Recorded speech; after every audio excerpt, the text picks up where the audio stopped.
just been to see the Mandy El-Sayegh show at Thaddaeus, Ropac. I always enjoy visiting this incredible gallery space. It's a really formal space with its long corridors and grand, elegant staircase. El-Sayegh has really unformalized the space, and I really like this. It's a broad work that literally takes over the gallery. I love artwork that really fills a space. Typically, the majority of a white cube isn't artwork. The artworks hang on the walls or are displayed in the floor. Although there are paintings in this show, the two main rooms are definitely installations rather than galleries with paintings hung in them. The space is really filled, including the floor. In addition to mounted paintings, there's raw canvases just hung almost randomly. The hang is rough and overlapping, and it looks great. There's a film in one of the installations and a soundtrack in the other one, so they're really immersive experiences. The work is explicitly referencing Freud's consulting room, so much so that there are even two couches that you're allowed to lie on. The show's called Interiors. I'm not sure whether I'm in her interior or whether it's a mirror of my own, or perhaps both.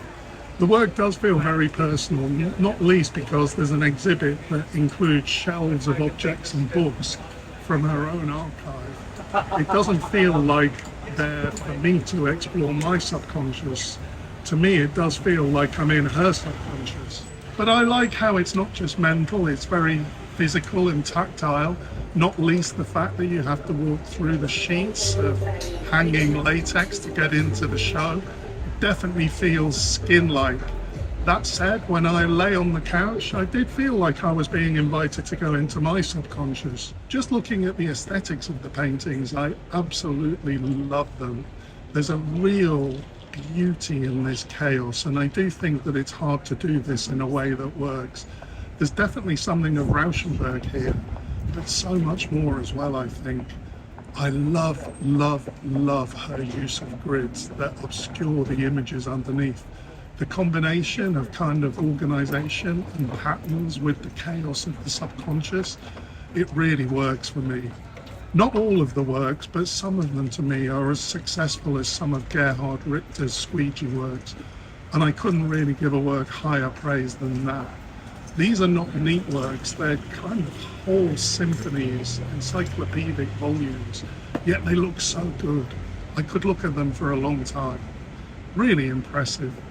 One thing I do wonder is whether we needed to have so much explicit reference to Freud.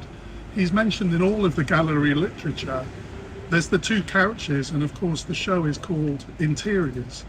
All of these feel a little bit obvious, and it's a shame because I think the work completely stands by itself.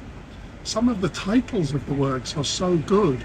Net-Grid Blessing, Net-Grid Atlas Palette, White Grounds Proportionality. I think the ambiguity in the titles perhaps could have been more prominent and replaced some of these more obvious references. Perhaps this is just a personal thing. I do love a bit of ambiguity. It does make the work accessible by having these explicit signposts as to how to interpret this work. I highly recommend this show. It's well worth a visit. Thanks for watching. See you next time.